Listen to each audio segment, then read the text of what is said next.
Assalamualaikum warahmatullahi wabarakatuh. Halo, selamat pagi anak-anak kelas 3. Bagaimana kabar kalian hari ini? Ya, Miss Karin harap semuanya dalam keadaan sehat ya di rumah. Nah, anak-anak, hari ini kita akan belajar sama-sama lagi. Kemarin kita sudah belajar tema 2, subtema 2, pembelajaran 4. Nah, hari ini kita lanjutkan ke pembelajaran 5, tapi masih tentang manfaat hewan bagi kehidupan manusia. Seperti biasanya, silakan disiapkan buku tema 2 dan alat tulisnya. Kemudian kita berdoa dulu sebelum belajar. Nah, berdoa di rumah masing-masing ya. Berdoa dimulai.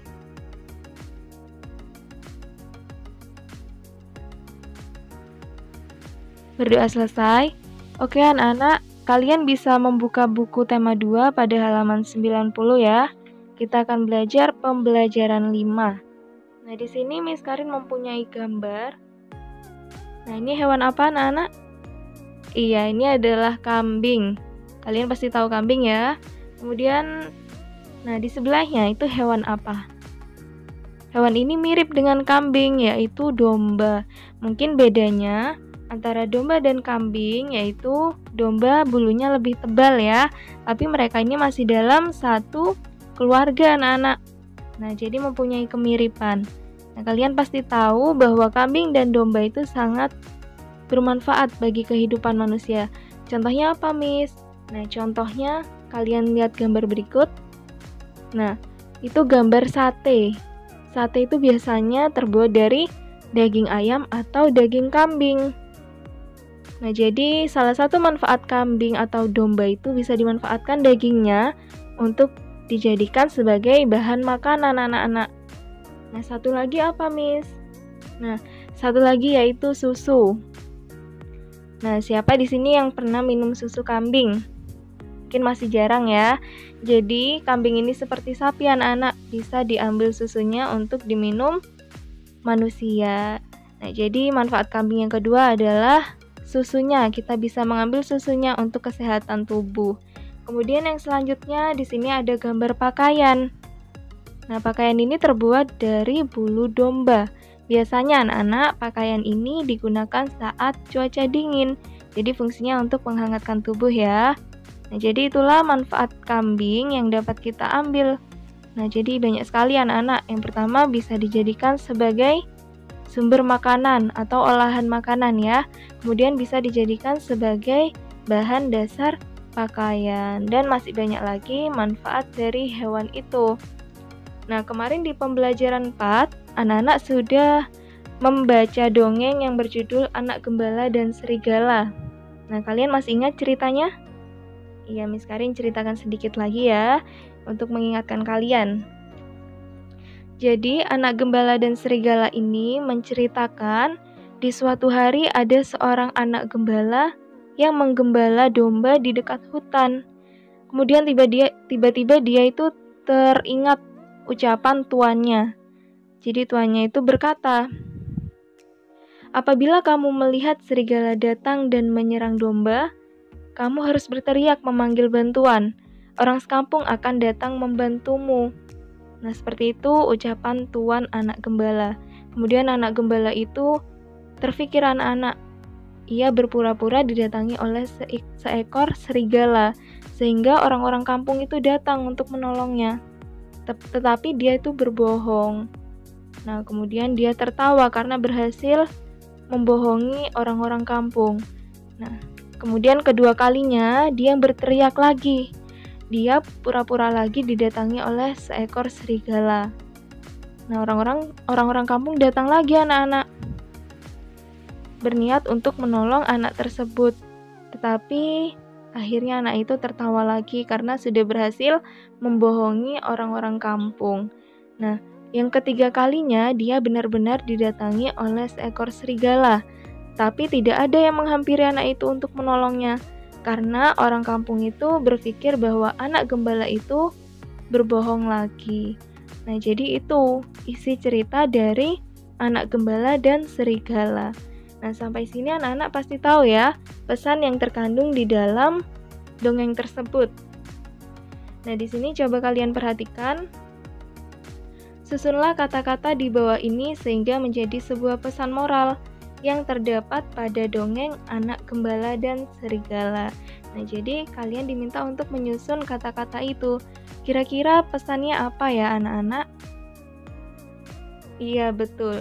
Jadi pembohong itu tidak akan pernah dipercayai lagi walaupun mereka berkata benar. Nah, jadi berbohong itu adalah sifat yang jelek ya anak-anak, sifat yang buruk. Kita tuh tidak boleh berbohong, karena sekali kalian berbohong, orang-orang di sekitar kalian akan sulit percaya walaupun kalian berkata benar. Nah, seperti itu. Jadi sifat berbohong ini harus dihindari, tidak boleh dicontoh. Nah, itu pesan yang terkandung di dalam dongeng Anak Gembala dan Serigala. Sampai sini sudah paham ya anak-anak? Nah, yang selanjutnya di sini ada cerita Benny. Setiap hari Benny memberikan makanan kepada ayam-ayamnya. Benny juga membantu ayah membersihkan kandang ayam. Ayam-ayamnya sudah menghasilkan telur, daging, dan suara yang indah. Benny berpikir ayam akan senang jika kandangnya bersih. Di sekolah, Benny juga selalu berbuat baik. Ia sering membantu teman yang terjatuh supaya berdiri kembali. Kita perlu bersikap baik kepada sesama manusia. Kita akan merasa senang jika ada orang lain yang menolong kita. Orang lain pun akan merasa senang jika kita membantu mereka. Bersikap baik kepada sesama manusia adalah bentuk pengamalan Pancasila, tepatnya yaitu pengamalan sila kedua Pancasila, yang bunyinya kemanusiaan yang adil dan beradab. Nah, jadi Miss Karin di sini yakin anak-anak kelas 3 pasti pernah berbuat baik ya. Nah, jadi nanti kalian di sana tugasnya menulis beberapa sikap baik kalian yang sudah pernah kalian lakukan. Nah, nanti akan disampaikan melalui Google Classroom ya anak-anak untuk tugasnya. Kemudian di sini kita lanjutkan. Di subtema 1 kemarin, anak-anak sudah belajar tentang sifat pertukaran di dalam penjumlahan. Kemudian sekarang di subtema 2, anak-anak belajar tentang perkalian. Apakah sifat pertukaran itu masih berlaku untuk perkalian ya? Nah, itu akan kita pelajari bersama-sama. Sekarang ini silahkan disimak dulu. Ayam-ayam Benny tinggal di kandang belakang rumah. Benny memiliki 10 anak-anak ayam secara berkelompok. Pertama, Benny memasukkan 2 ekor anak ayam ke dalam tiap ruangan di kandang. Kedua, Benny kemudian mengubah banyak anak ayam tiap kelompok menjadi 5 ekor. Nah, sekarang kita hitung bersama-sama. Yang pertama, Benny memasukkan 2 ekor anak ayam ke dalam tiap ruangan di kandang. Nah, kita hitung 1, 2, 3, 4, 5. Nah, di situ ada 5 ruangan di dalam kandang dan tiap-tiap ruangan terdiri dari 2 ekor anak ayam. Jadi, penulisan lambang bilangannya anak-anak yaitu 5 kali 2. Nah, sampai sini paham ya? 5 adalah jumlah ruangan, sedangkan 2 adalah jumlah anak ayam di dalam tiap-tiap ruangan. 5 dikali 2 hasilnya yaitu 10. Nah, jadi sudah benar ya, Benny mempunyai 10 anak ayam. Kemudian yang kedua, Benny kemudian mengubah banyak anak ayam tiap kelompok menjadi 5 ekor. Jika digambarkan akan seperti ini anak-anak. 1, 2. Nah, jadi di situ ada 2 kelompok.